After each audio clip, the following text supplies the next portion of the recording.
جنگیں انسانی تاریخ کا حصہ ہیں، ہمیشہ تباہی اور ظلم لے کر آتی ہیں، لیکن کبھی کبھی کچھ واقعات ایسے ہوتے ہیں جو صرف جنگ نہیں رہتے بلکہ انسانیت کے ضمیر پر ایک نہ مٹنے والا داغ بن جاتے ہیں۔ آج ہم دوسری جنگ عظیم کے بالکل آخر میں برلن میں پیش آنے والے ایک ایسے ہی تاریک باب پر بات کریں گے، ایک فاتح فوج کے انتقام کی کہانی جسے اکثر تاریخ کے صفحات سے مٹا دیا جاتا ہے۔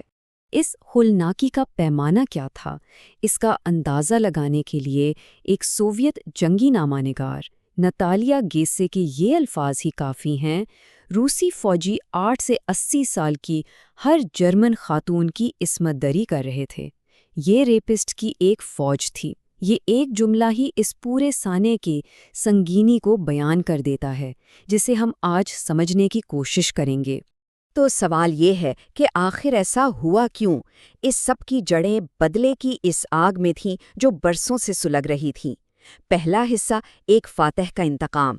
ذرا تصور کیجئے، سال ہے 1945، اپریل کا مہینہ، اور شہر ہے برلن۔ یورپ میں دوسری جنگ عظیم اپنے اختتام پر ہے۔ شہر کھنڈر بن چکا ہے اور اس کی آبادی، خاص طور پر خواتین، خوف اور بھوک کے سائے میں جی رہی ہیں۔ جب سوویت آرمی شہر میں داخل ہوئی تو ان کا مقصد صرف فتح حاصل کرنا نہیں تھا، بلکہ ایک بہت بڑا محرک بدلہ بھی تھا۔ وہ بدلہ جو جرمن فوجیوں کے سوویت علاقوں میں مچائی گئی تباہی کا جواب تھا۔ تو بات صاف ہے، اس بڑے پیمانے پر ہونے والے تشدد کے پیچھے جو بنیادی اور سب سے بڑی وجہ تھی وہ تھا انتقام۔ یہ کوئی اچانک ہونے والی کارروائی نہیں تھی، بلکہ سالوں سے پنپنے والی بدلے کی آگ کا نتیجہ تھا۔ اور یہ ذہنیت صرف کوئی مفروضہ نہیں ہے۔ 1945 میں ایک گمنام سوویت فوجی کے الفاظ سے یہ بالکل صاف ہو جاتی ہے: ہم ہر چیز کا بدلہ لے رہے ہیں اور ہمارا بدلہ جائز ہے۔ آگ کے بدلے آگ، خون کے بدلے خون، موت کے بدلے موت۔ یہ الفاظ صاف بتاتے ہیں کہ ریڈ آرمی کے اقدامات کو سوویت یونین میں جرمن فوج یعنی ویرمخت کے مظالم کا سیدھا جواب سمجھا جا رہا تھا۔ تو بدلے کی یہ آگ جب بھڑکی تو اس نے کیسی ہولناک شکل اختیار کی؟ اب ہم اس کے نتائج پر نظر ڈالتے ہیں۔ دوسرا حصہ، ریپسٹس کی ایک فوج۔ یہاں جو اعداد و شمار ہیں وہ سن کر رونگٹے کھڑے ہو جاتے ہیں۔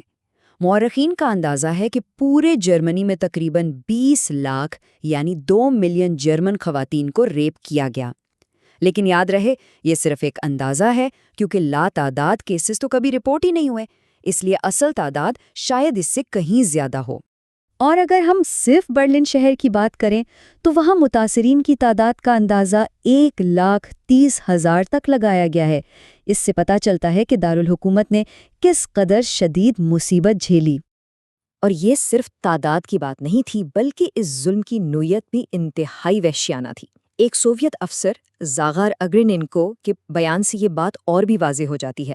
انہوں نے لکھا، ریڈ آرمی کے فوجی جرمن خواتین کے ساتھ انفرادی تعلقات پر یقین نہیں رکھتے۔ 9، 10، 12 آدمی ایک ساتھ وہ اجتماعی طور پر ان کا ریپ کرتے ہیں۔ لیکن کیا یہ صرف بدلہ تھا؟ نہیں، اصل میں کئی چیزیں ایک ساتھ مل گئی تھیں جس نے حالات کو اتنا بگاڑ دیا۔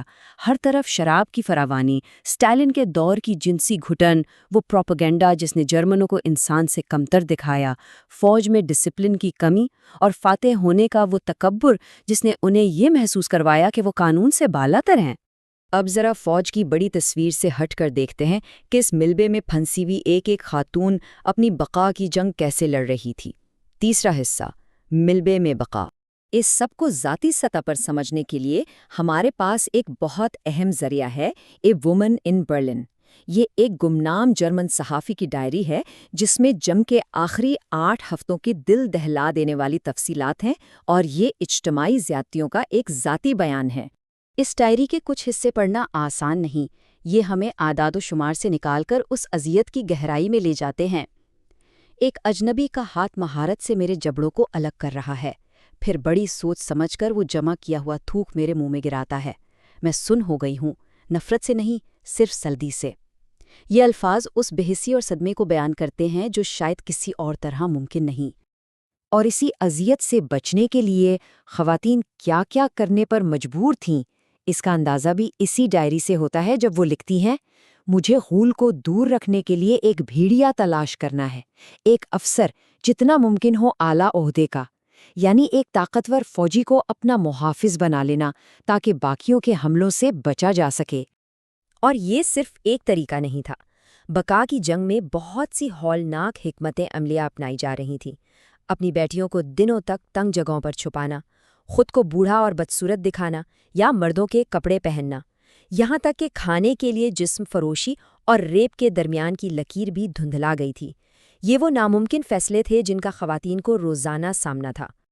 اچھا، جنگ تو ختم ہو گئی، لیکن یہ کہانیاں جیسے کہیں دفن ہو گئیں۔ تو ایسا کیوں ہوا؟ کیوں اتنے بڑے سانحے پر اتنی لمبی خاموشی چھا گئی؟ چوتھا حصہ، خاموشی کی سازش۔ اس کتاب اے وومن ان برلن کی اپنی کہانی ہی اس خاموشی کی سب سے بڑی گواہ ہے۔ دیکھیے، 1954 میں یہ امریکہ میں انگریزی میں چھپی اور کامیاب ہوئی، لیکن 1959 میں جب اس کا جرمن ایڈیشن سوئٹزرلینڈ میں شائع ہوا تو اسے بری طرح مسترد کر دیا گیا، اور پھر کئی دہائیوں بعد 2003 میں یہ دوبارہ جرمنی میں شائع ہوئی اور تب جا کر اسے قبول کیا گیا۔ یہ ٹائم لائن جرمنی کے اندر کی دہائیوں لمبی خاموشی اور انکار کو ظاہر کرتی ہے۔ تو سوال یہ ہے کہ اسے جرمنی میں کیوں مسترد کیا گیا؟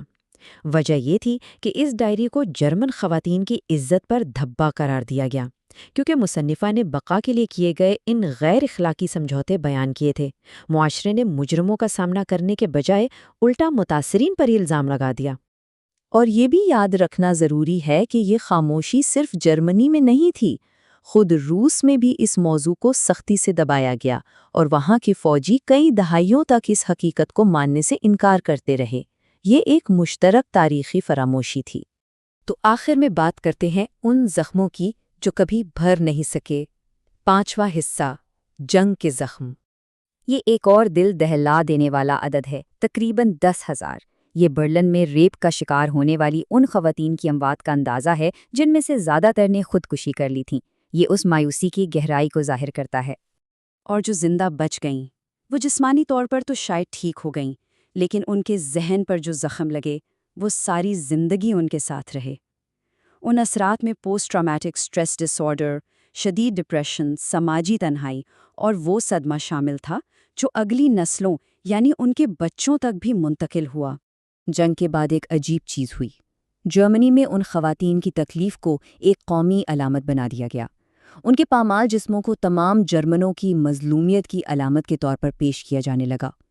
اس طرح ان کے انفرادی صدمے کو ایک بڑے قومی بیانیے میں ضم کر دیا گیا، جبکہ انہیں انصاف کبھی نہیں ملا۔ اور یہ سب کچھ ہمیں ایک بہت ہی بنیادی اور مشکل سوال پر لا کر کھڑا کر دیتا ہے۔ ایک قوم اپنی تاریخ کا سامنا کیسے کرتی ہے جب وہ بے وقت ظالم بھی ہو اور مظلوم بھی؟ یہ سوال ہمیں تاریخ اور یادداشت کی پیچیدہ اور تکلیف دہ حقیقت پر غور کرنے پر مجبور کرتا ہے، اور یہ یاد دلاتا ہے کہ جنگ صرف سرحدوں پر نہیں لڑی جاتی، اس کے اثرات نسلوں تک عام انسانوں کی زندگیوں کو بدل کر رکھ دیتے ہیں۔